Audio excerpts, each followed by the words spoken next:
If you're a podcast host, listen up, this one's for you. My name is Allie Jackson. I'm the host of Finding Mr. Height, a dating and relationship podcast that I've been doing for 4 years now, sharing my positive and practical approach to dating that's built on my own life experience. And I wanted to share another experience that I've had, my secret behind monetizing my show. It's called Red Circle, and I was just telling my colleague about how much I love their platform. With Red Circle, not only am I getting a seamless hosting experience, but I also love the support I receive in ad sales. It's not just typical ad sales either. It's targeted opportunities based on my show and my life. And the platform is super simple. You just set your preferences and Red Circle matches you with sponsors that align with your show. You can vet every opportunity and their platform gives you great analytics. More recently too, my Red Circle team has brought me opportunities outside of my podcast on social media to really augment the podcast partnerships, bring them full circle. I just can't recommend them enough. If you want to give it a try, go to redcircle.com to get your free trial. That's redcircle.com for a free trial.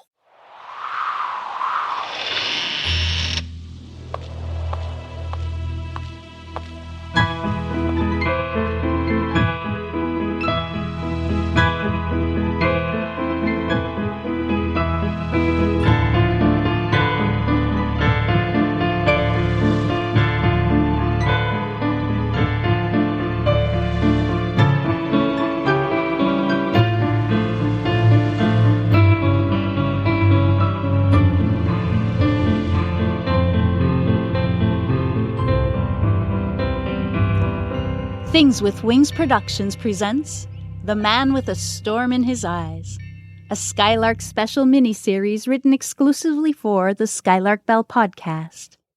I'm your host, Melissa Oliveri. Before I begin, if you haven't listened to the first 2 installments of this story, I strongly suggest you hit pause on this episode and go listen to volumes 1 and 2.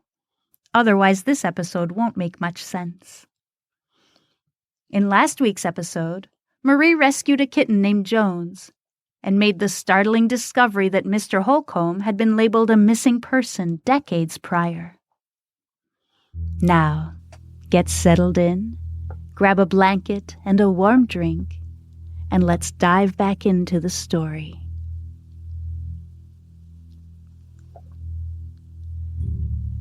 I didn't need to worry about waking the next morning, as Jones took it upon himself to serve as an alarm clock when he felt it was time to be fed.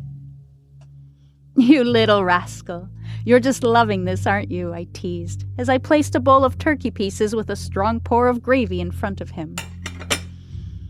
I was about to go take a shower when the phone on the kitchen wall rang so loudly I was sure the neighbors 3 houses away could hear it. I grabbed my chest with my hand and waited a moment to catch my breath before lifting the receiver off the hook. "Hello?" I asked tentatively. "Oh, hello, Marie dear, this is Florence," came the voice on the other end of the line. "I was simply calling to let you know we plan on returning home early tomorrow morning. I trust things are going well?" she asked. I could still feel my heart beating out of my chest, but I managed to compose myself enough to reply, "Yes, everything is great. Mr. Holcomb is quite lovely. Oh, I should probably tell you, I found a stray kitten that I'm caring for. I hope that's okay." I figured I should probably make mention of the fact that I'd brought an animal into their home.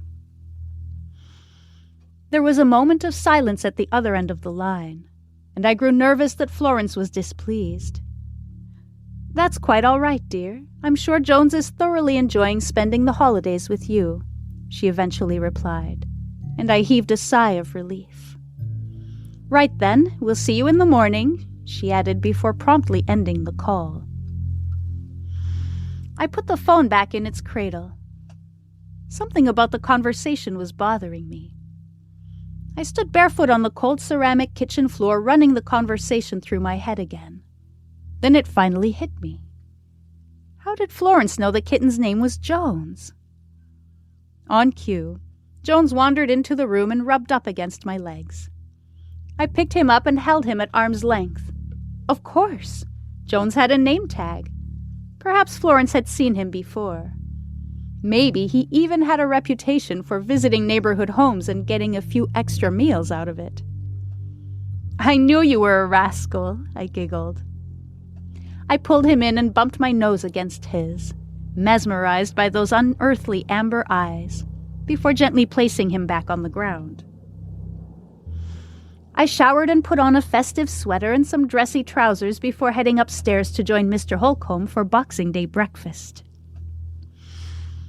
I told him about the rowdy boys and the kitten, and how Jones and I had eaten Christmas dinner by candlelight before I spent a couple of hours reading Alice in Wonderland in the reading room. I was itching to ask him about the newspaper clippings, but something about his expression stopped me. His brow was knit, and his eyes had turned that stormy charcoal gray again. I realized then that I'd been speaking non-stop since we'd sat down, so I quieted myself and waited for him to speak. "So, Jones is here now," was all he said. I nodded, but wasn't sure if he noticed, as he seemed to be staring off into space. I let the quiet linger between us, hoping he would elaborate, but his lips remained tightly pressed together. "Mr. Holcomb," I began, unsure of how to broach the subject. "Your questions will all be answered in due time, my dear Marie," he said, sparing me the trouble of asking. "There are things that should not be known before one is ready to know them," he mused obscurely, still with that faraway, stormy look in his eyes. I didn't dare ask him to elaborate. I would just have to be patient. We spent the rest of breakfast speaking of innocuous things, childhood Christmas gifts, funny stories about relatives falling off chairs or spilling food and drink on one another at holiday parties. Though we only talked about surface things, the conversation was merry, and Mr. Holcomb's eyes progressively morphed from steely gray to an appealing feathery white. It was past noon by the time I got back downstairs to the sisters' flat. Jones meowed at me in greeting and climbed up on my shin to be picked up. I curled him into my arms like a baby and stared into his eyes, bordering on chartreuse in the midday light, while feeling the soft rumble of his purring against my chest. I felt the weight of the world disappear then. There was such a comfort in the softness of his fur and his desire for companionship. A sudden chill passed through the air, causing Jones and I to shiver in unison. "I think I'm going to run a bath," I said, lowering him to the hardwood floor. "Don't worry, I have no expectation that you will want to get anywhere near the water," I laughed. "Why don't I make a fire in the fireplace for you, and you can wait for me on the sofa with a blanket?" I suddenly became aware that I was speaking to Jones as though he were a human, and felt simultaneously ridiculous and grateful that there was no one around to hear. I got Jones settled, then made my way to the bathroom. I took the time to admire the vintage Art Deco tile pattern on the floor and walls, before turning the hot water faucet on the clawfoot tub to its maximum, then adding a bit of cold water and 2 capfuls of green apple bath bubbles. I placed a thick, fluffy towel and a bathrobe on a nearby wooden stool in preparation for the aftermath of my soak, then draped my clothes over the edge of the sink before carefully slipping into the steaming hot water. I closed my eyes and breathed in the sweet, fruity fragrance while listening to the crackling of the bubbles. I sat quietly in the tub, keeping thoughts of cloudy eyes and mysterious disappearances at bay, choosing to think instead of what I would prepare for dinner and which tea from the 3 forbidden tea canisters I would brew first. Eventually, the water grew uncomfortably tepid and the skin on my fingers began to wrinkle. I used my toe to pull the chain attached to the bathtub stopper and let the water drain for a moment before standing to step out of the tub. The towel and bathrobe were both luxuriously plush, and I relished the warm, cozy feeling of being wrapped in them. I walked to the living room and rooted through my weekender bag for a fresh change of clothes. Jones was fast asleep on the sofa, curled up on a throw pillow with the glow of the fire reflecting off the sheen of his velvety fur. I made my way to the kitchen and perused the pantry and refrigerator contents for inspiration. I grabbed some zucchini, carrots, peas, and broccoli from the fridge, and a box of pasta out of the cupboard. With a little butter, cream, and a spoonful of flour, I could whip together a mean pasta primavera. There was even a block of fresh Parmesan cheese in the fridge to top it all off. I still had leftover rum raisin cake and custard for dessert. That will pair perfectly with a cup of forbidden tea, I chuckled to myself out loud in the empty kitchen. I set to work making a roux and roasting the vegetables. My mom had always loved my pasta primavera. The secret was roasting the vegetables rather than boiling or steaming them. The caramelization added a lovely depth of flavor to the dish. "Jones, time to eat," I called as I placed a bowl of shredded turkey and a dollop of cream sauce at his place setting across the table from me. I set my plate on the table as well, then gave each of us a generous sprinkle of Parmesan. "Now I don't want you to think this is what you get to eat every day. This is a Boxing Day special, okay?" I said to him as he hopped onto the table. I patted the top of his head, then sat down to eat. A flood of memories of suppers with my mother came to me as I took my first bite. I could see her smile, hear her laugh. What I wouldn't do to see and hear her again. Jones finished his meal long before I did, and stretched out in front of the stove, rolling onto his back to let its warmth tickle his belly. I cleared the table and quickly did the washing up, then put the kettle on. While waiting for the water to boil, I unwrapped the rum raisin cake, cut a generous piece and placed it onto a plate. "Perfect timing," I exclaimed as the kettle sounded its whistle. I turned off the stove, then stood in front of the shelf with the 3 glass tea canisters. I hadn't yet decided which one I was going to brew. I noticed a label at the bottom of each one and squinted to read the ornate cursive handwriting in hopes it would help inform my decision. I started with the canister to the left. The tea inside was black and appeared rather nondescript. "Dark Moon. Sounds like something Winifred would come up with," I said, laughing at my own humor. I moved on to the next canister. The tea inside was shades of purple with delicate dark pink rose petals mixed in. Its label read, "Violet Storm." Intriguing. The last canister was filled with a mixture of gold tea leaves, yellow and orange flower petals, and citrus rinds. The label on that one read, "Golden Sunset." I pondered a moment longer and decided Violet Storm sounded like a good accompaniment to rum raisin cake. I gingerly lifted the canister off the shelf and placed it on the counter. I popped open its lid, and the aroma of lavender, elderberry, hibiscus, and a strange, sickly sweet smell I couldn't quite pinpoint rose from its contents. I found a scoop in the utensil drawer and placed 3 spoonfuls into the infuser part of the teapot, then poured the boiling water in and stepped away to let it steep for a few minutes.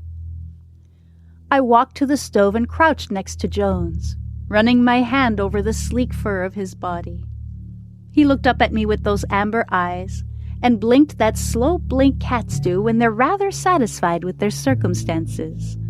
A full belly, a warm napping spot, and a human to do their bidding. I finally admitted to myself that I'd grown unusually attached to this kitten over the past couple of days, as though we were kindred spirits from the start. "Tea time," I said as I stood up. I poured the tea from the pot into the teacup Mr. Holcomb had gifted me. I left the teacup on the counter while I brought my plate of cake and the little pot of custard to the table. Then I grabbed the saucer with the teacup precariously balanced on it and held it up to my face, breathing in the steam. The unidentified sweet smell was even more pungent now, and I desperately wondered what it would taste like.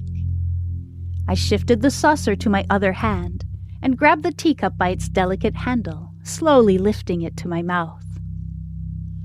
Suddenly, a loud slam came from behind me. Startled beyond belief, I jumped and spun on my heel. Before I could wrap my brain around what was happening, the the teacup flew out of my hand and went crashing to the floor, leaving the echo of a shattering sound ringing through the kitchen. I stared in shock at the purple streak of tea spreading across the black and white tile of the floor. I told you not to drink the tea. I gathered my wits about me and looked up. Standing a few paces away was Winifred. She had a small cut on her hand, presumably from when she slapped the teacup out of my grasp. It took me a moment to notice Florence was standing directly next to her.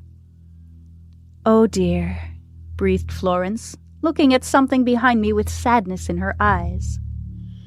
I turned and saw Jones voraciously drinking from the puddle of tea on the floor. "Oh, Jones, that's not for you," I said, bending to pull him into my arms. "It's too late," croaked Winifred. I instantly recognized the voice on the phone that stormy Christmas Eve night in Mr. Holcomb's flat. What in the world was going on? I wasn't expecting you back so soon." I stumbled over my words, both nervous and embarrassed.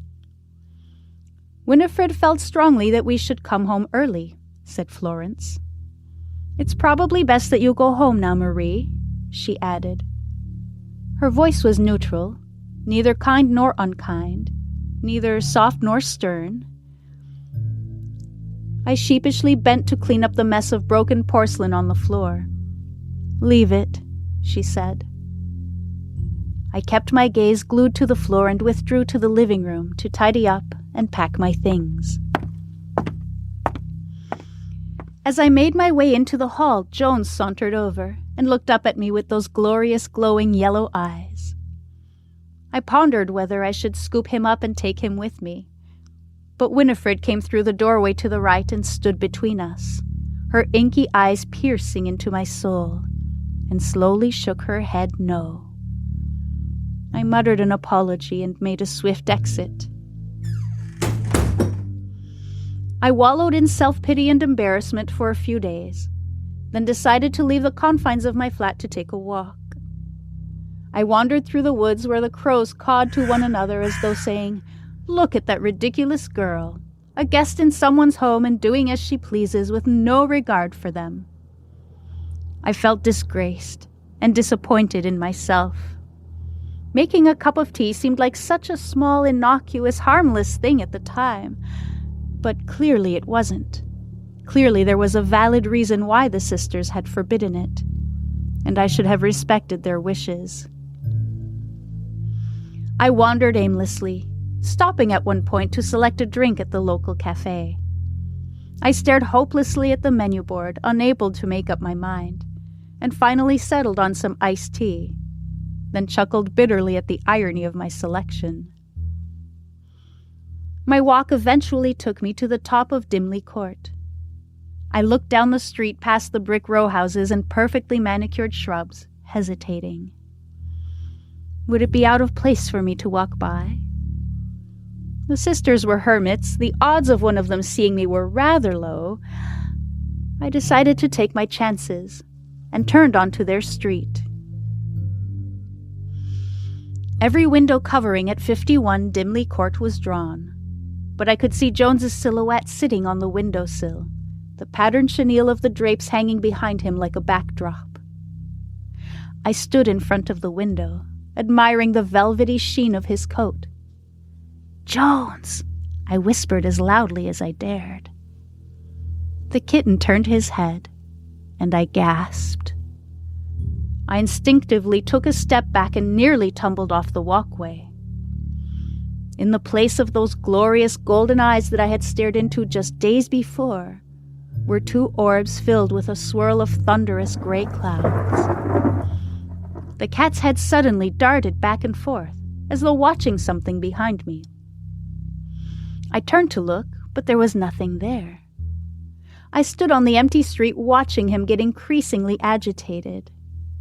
"Oh, Jones, what happened to you?" I choked. Suddenly, the curtain was pulled aside, and Winifred's pallid face came into view, that eternal streak of red lipstick still across her mouth. Her carbon-colored eyes locked firmly on me as she pulled the kitten into her arms. Then she quickly stepped back into the shadows from whence she came. The curtain closed behind her, a supple but effective barrier between us. I trudged back home in slow, plodding steps, my head hung low. My mind, however, was in overdrive. Jones's eyes were now in the same condition as Mr. Holcomb's. What on earth could have caused it? I let different scenarios play out in my head, then stopped dead in my tracks as it hit me. The tea. It had to be the tea. That would explain why the sisters had instructed me not to drink it. Jones had lapped it up after it spilled on the floor, and now he had a storm in his eyes. I let the swirling thoughts keep coming. Perhaps Mr. Holcomb had ingested some of the tea as well, and that's how he ended up the way he is. I suddenly remembered the glimpse of him I'd caught the night of the storm, when he'd sat rod straight in his chair, a blindfold strapped across his eyes. My next thought sent a shiver down my spine. What was it he was avoiding looking at that night?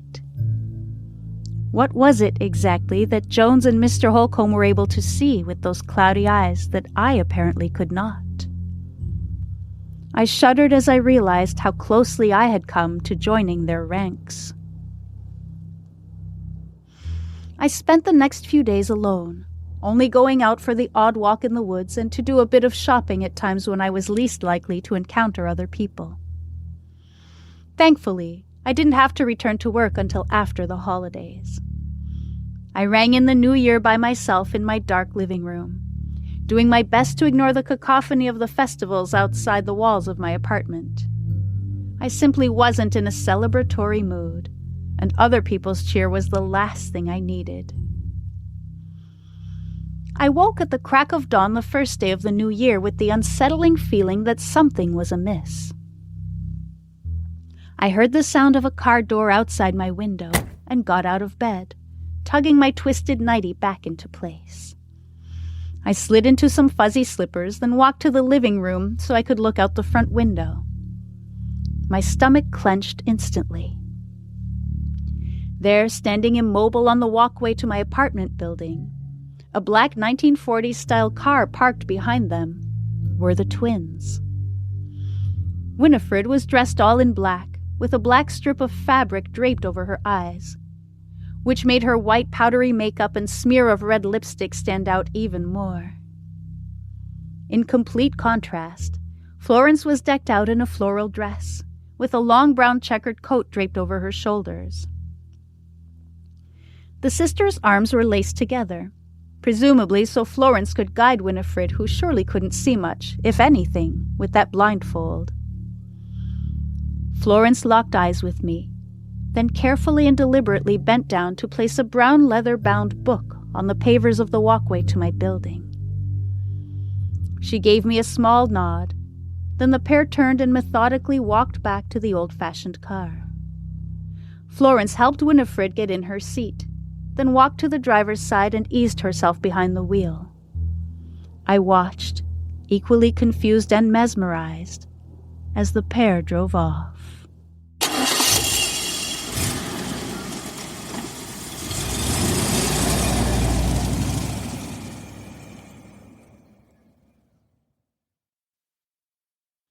Thank you so much for listening.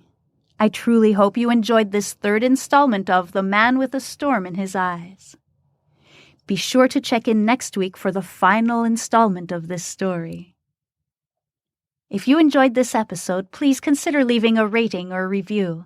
They're both greatly appreciated. You can also support my work by subscribing to Patreon. Patreon supporters get early access to ad-free podcast episodes, digital downloads of my music, and so much more. It's the first place I share any of my creations.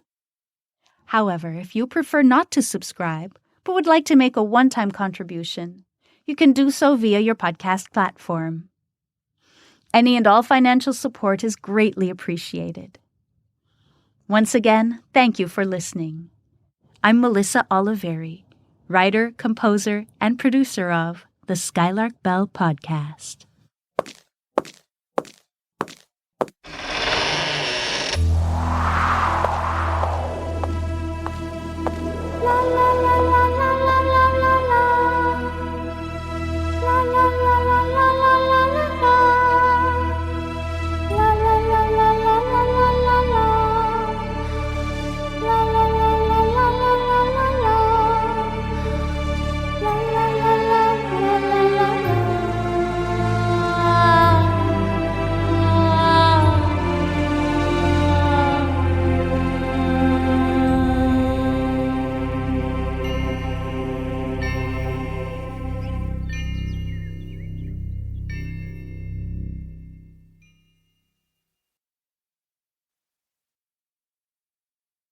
If you're a podcast host, listen up, this one's for you. My name is Allie Jackson. I'm the host of Finding Mr. Height, a dating and relationship podcast that I've been doing for 4 years now, sharing my positive and practical approach to dating that's built on my own life experience. And I wanted to share another experience that I've had, my secret behind monetizing my show. It's called Red Circle, and I was just telling my colleague about how much I love their platform. With Red Circle, not only am I getting a seamless hosting experience, but I also love the support I receive in ad sales. It's not just typical ad sales either. It's targeted opportunities based on my show and my life. And the platform is super simple. You just set your preferences and Red Circle matches you with sponsors that align with your show. You can vet every opportunity and their platform gives you great analytics. More recently too, my Red Circle team has brought me opportunities outside of my podcast on social media to really augment the podcast partnerships, bring them full circle. I just can't recommend them enough. If you want to give it a try, go to redcircle.com to get your free trial. That's redcircle.com for a free trial.